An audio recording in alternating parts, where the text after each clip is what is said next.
ერთმა ადამიანმა შეშფოთებით დამისვა კითხვა თავის ძმაზე. მოუნათლავი ადამიანის სული სად ხვდება, როგორ დავიხმარო მას, რა გავაკეთო? რატომ ეკითხება ამას, რადგან უთხრეს რომ მოუნათლავი თუა ჯოჯოხეთში მოხდებაო. ამ ყველაფრის აბსურდულობას გლეხურ ენაზე ავხსნი. რა თქმა უნდა, მონათლა ძალიან მაგარი რაღაც არის.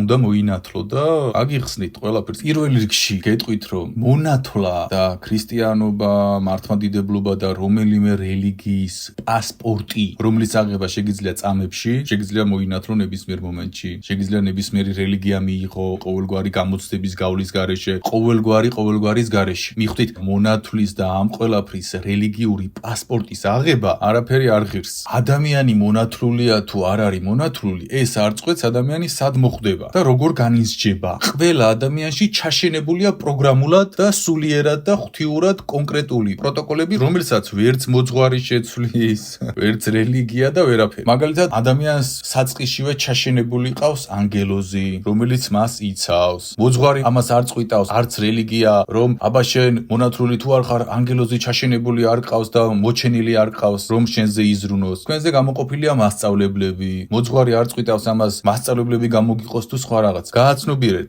რელიგია და მოძღვარი არაფერს არ წყვიტავს. უფალმა გადაწყვიტა დიდი ხნის წინ ყველაფერი და ყველაფერი მოგცა ის, რაც შენ გაქვს, რაც ყველას აქვს. ნახეთ, მოუნათლავს და მონათლულს ერთი და იგივე აქვს. მარტივად გიხსნით. მაშასადამე იმ სამყაროშიც იგივე პროტოკოლებით, იგივე საკითხებით, იგივე ტესტებით, შემოწმებით, გაცხრილვით თუ სხვა ყველაფრით განისჯება და კონკრეტულ ადგილზე მოხვდება. და არ ხდება იქ ეს მონათლულია, ეს ჩვენიანია. კი, მაგრამ ამდენი ცოდვა ჩაიდინა.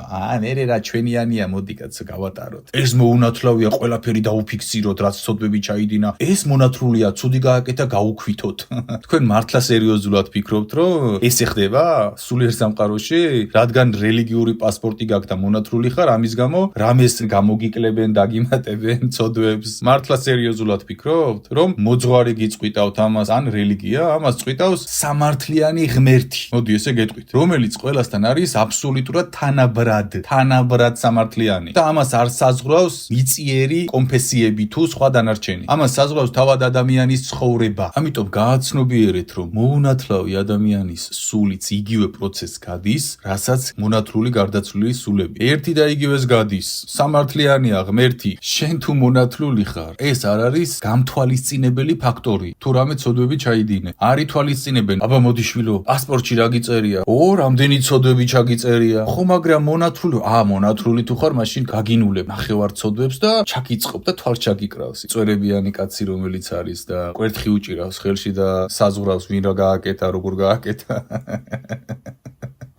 არა, ის წვერებიანი კაცი მართლა არის ნეიტრალურია. ის თავისი აზრიდან გამომდინარე არ საზღვრავს. ის არის აბსოლუტური კეთილშობილების, სამართლიანობის და ამ ყველაფრის მექანიზმი და სული რომ გარდაიცლება და მოდით მე დიპლომებით მოგადექით, ეს რელიგიური პასპორტი მაქვს, მე რა რომ დანა ჩავსცე ზურგში ვიღაცა, რელიგიური პასპორტები მაქვს, შვამდგომლობები მაქვს.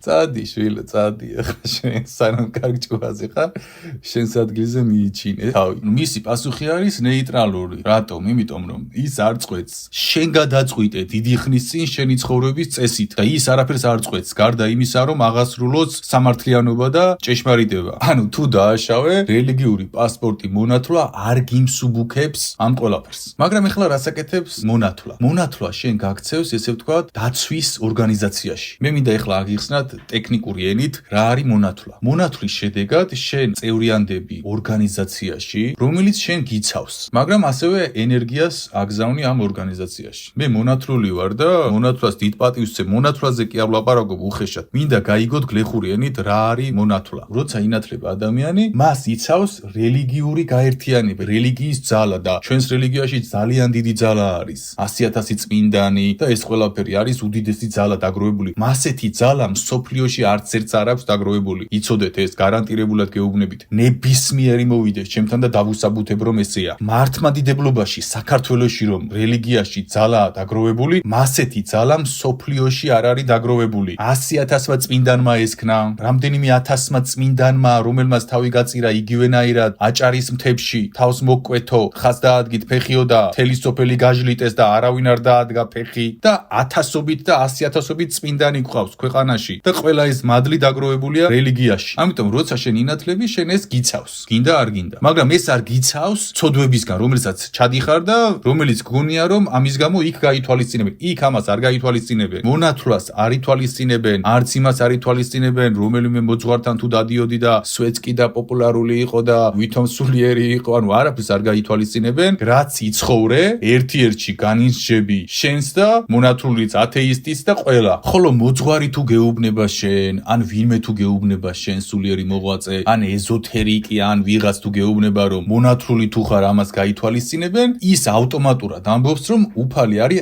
არასამართლიანი. გესმით? ადამიანები ისე მკრეხელობენ უფალზე რომ თავადაც ვერ აცნობიერებენ. აი მოძღვარმა რომ გითხრას, შვილო შენ თუ არ მოინათლები ჯოჯოხეთში მოხვდები, მან ესაა უფალს უწოდა არასამართლიანი. მიხვდით, ოღონდ თავად ვერ გააცნობიერა ეს. მონათლა არ არის შენი ღვთიურობის გარანტი. მონათლა შენ დაგიცავს და გიმფარველებს თუ შენ მონათლას შეესაბამები ასევე. თუ მასთან შეხვალ მდგომარეობაში ამით ღმერთთან. მაგრამ შენ თუ მონათლული ხარ და რაღაც კოშმარებს აკეთებ და ვინც მონათლული არ არის, ის არ აკეთებს, შენი აზრით შენ მოხვდები 60-ში და ის ჯოჯოხეთში. შენ ფიქრობ სერიოზულად რომ ღმერთი ესეთი უსამართლოა? რა გითხრა. რატომ ეცინება? ვიღაც ახლა იფიქრებს რომ მე მონათლაზე მეცინება, მონათლაზე როგორ უნდა გამეცინოს, ურჯულო კი არ ვარ. მე მეცინება სხვა რაღაცაზე. ანუ მიწა, დედამიწა არ წყვეტს არაფერს.